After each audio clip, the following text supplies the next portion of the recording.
My name's Barry, head gardener here at Cholmondeley Castle in Cheshire. I'd like you to join me on a walk around the garden. We're going to show you all our seasonal highlights. We've got the subtle, we've got the fantastic, we've got lots of colour, lots of texture, the formal and the informal. I think you'll enjoy it.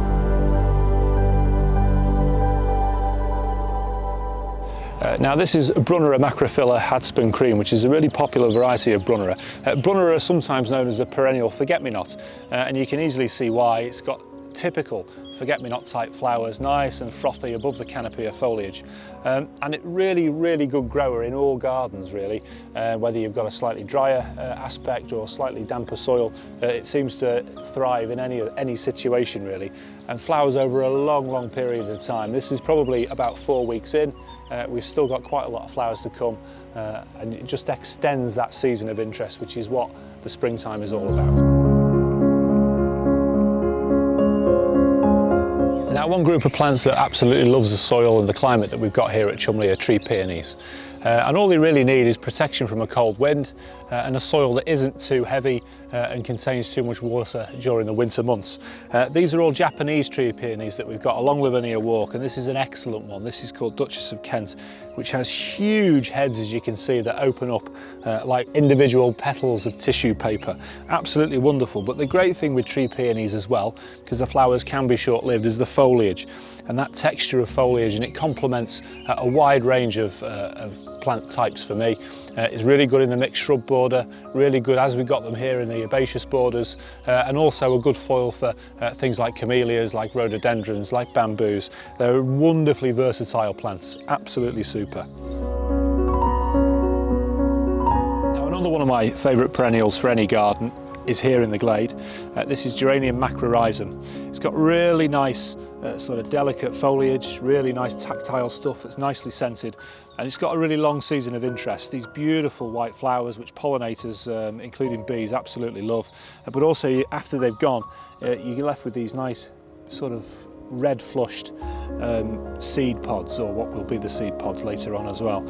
And it's also got really good autumn leaf colour, again, which is superb. So it gives you a really long season, this particular plant, and it's one of these superheroes that's really good for dry shade, and not all plants are, and that we get asked about dry shade an awful lot in gardening, and Geranium macrorhizum is an absolute winner. We've got a big collection of ferns down in the folly garden. It's the perfect setting for them. And one thing that we do really well down here, because it's a slightly sheltered climate, is tree ferns. And this is Dicksonia antarctica, which is a native of New Zealand, and it's a superb thing. Now, they're not always fully hardy. They do need a little bit of protection around the crown during the winter months, and we tend to do that only if we've got prolonged periods of cold or snow forecast. But really, they're quite an architectural plant, really big fronds. This is still quite early in the season. We've cut last year's off because they've not come through the winter looking particularly attractive, and this is all growth of the last few weeks, would you believe? So really architectural plant, quite statuesque. We've got them lining the path up the cascade here, and they're absolutely wonderful, and well worth a bit of patience. Down in the folly garden is the perfect sort of woodlandy setting for rhododendrons, and this is a big old hybrid. Now, you do need space for some of the larger flowering hybrids, but if you've got the room at home, they are well worth it. This is a lightly scented one. Now, I'm afraid we don't know the name of this particular variety. It's escaped our identification at the present, but it's got really good form. Despite its size, it's quite compact, beautiful soft pink trusses which will go on for quite a long time. As with all rhododendrons, the pollinators love them, be they flies, bees, hoverflies, absolutely adore them. Rhododendrons do have a really long flowering period generally within themselves, but you can have rhodos in flower for 8 months at a time across the garden, and fortunately we've got the space to be able to do it. Now, a plant that we get asked about a lot from visitors here is this one, which is Gunnera manicata. It looks like a giant rhubarb, and that's essentially sort of what it is. It's a native of Brazil, but it is quite hardy. We do cut the leaves off at the end of each year just to protect the crown from any excess moisture through the winter, which it tends to not like, but other than that, given full sun, it's fairly trouble-free. So we cut it all down completely at the end of each year. So this is really only a couple of months worth of growth on this. By the end of the season, it will get twice as big as me. If you're sheltering, if you're in a garden which is a bit more sheltered, then it will get even bigger than that.